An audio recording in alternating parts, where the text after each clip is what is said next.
Alright guys, today what we're going to do is talk about chemical and physical changes and physical and chemical properties. And so the first thing we're going to talk about is what a physical property is. A physical property is a characteristic that can be observed without the identity of the object changing. For example, let's take a look at this piece of paper. What is something that we can observe about this piece of paper without the object changing? Well, we can actually observe that it's a white piece of paper. Now, when we observe the color of it, it's not changing. My shirt is a blue shirt, and when we observe that it's a blue shirt, it's not changing. And so a physical property is a property you observe, and while you are observing it, the substance is not changing.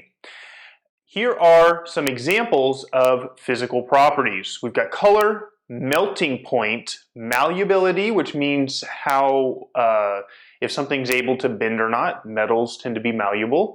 We have ductility, which means being able to stretch into a wire. Density, solubility. This paper, if you put it in water, may dissolve. If you put a piece of metal in water, it's not necessarily going to dissolve. If you put salt in water, it'll dissolve, which that is solubility. Mass, volume, and viscosity, which syrup is a very viscous mixture. Now, when a physical change takes place, chemical bonds within the compound are not broken. And the identity of the substance doesn't change. So let's go ahead and physically change this.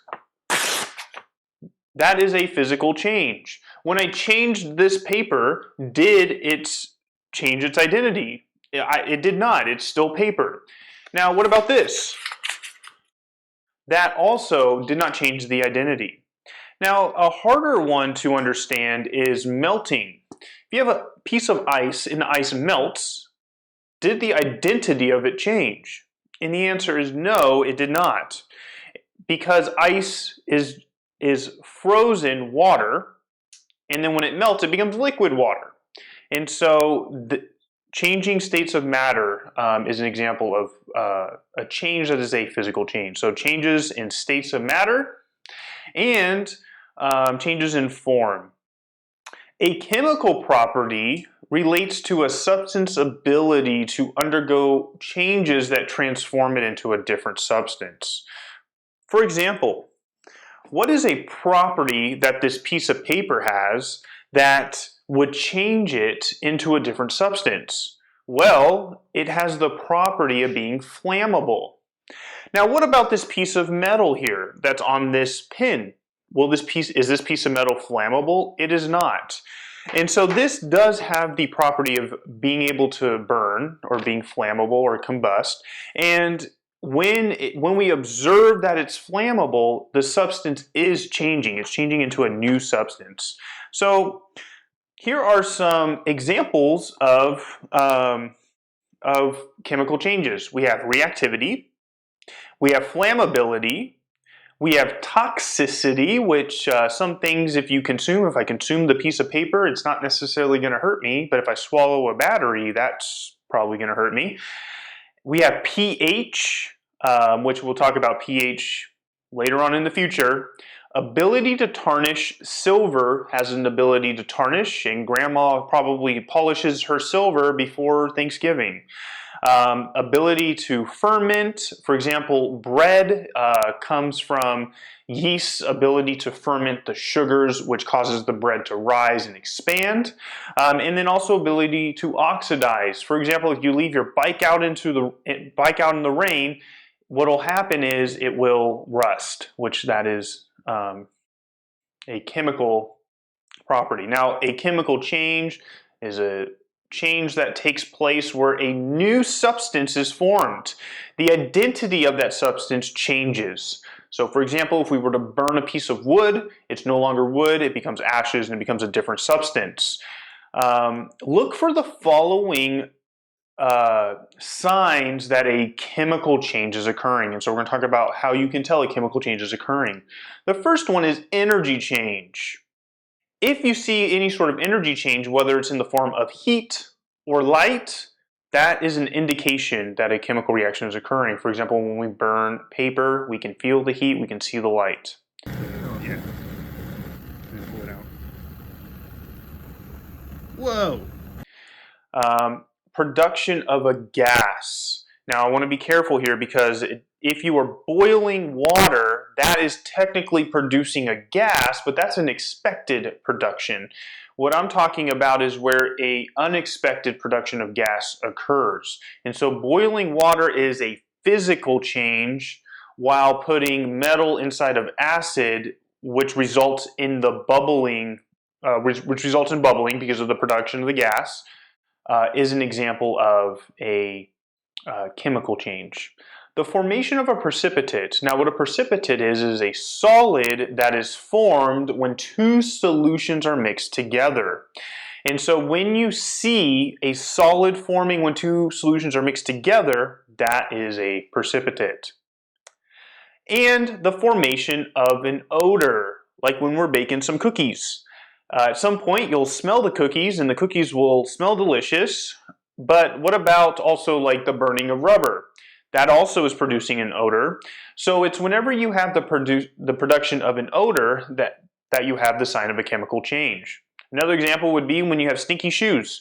When you have stinky shoes, that's because there's a chemical process going on inside your shoes because it's nasty.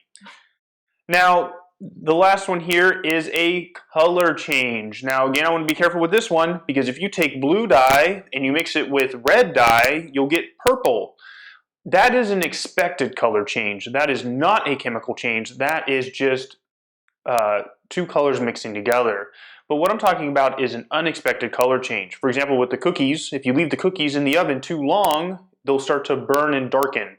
If you burn paper, it'll blacken and eventually turn back to white because it'll become ash, or a piece of wood will darken also in a chemical change. You can also have a color change with a precipitation. Now, we're going to talk about two different types of properties now. We're going to talk about extensive properties and intensive properties. Extensive properties are properties that depend on the amount of matter that you have. For example, let's say that this is 5 grams. If I were to rip it in half and throw away half of it, is it still 5 grams? And the answer is no, it's not 5 grams. So that is an example of an extensive property. It matters how much I have. And so the other thing that changes is the amount of space it takes up, which is another example of an extensive property. And here are the 3 types of extensive properties that we'll see in this class: mass, volume, and length. It's this long, and now it's not.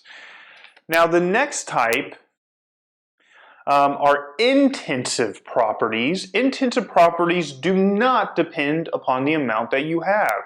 For example, this is white. What if I were to take this piece of paper, rip it in half, is it still white? The answer is yes. It is still white because even if I have a little bit or a lot, it's going to be white.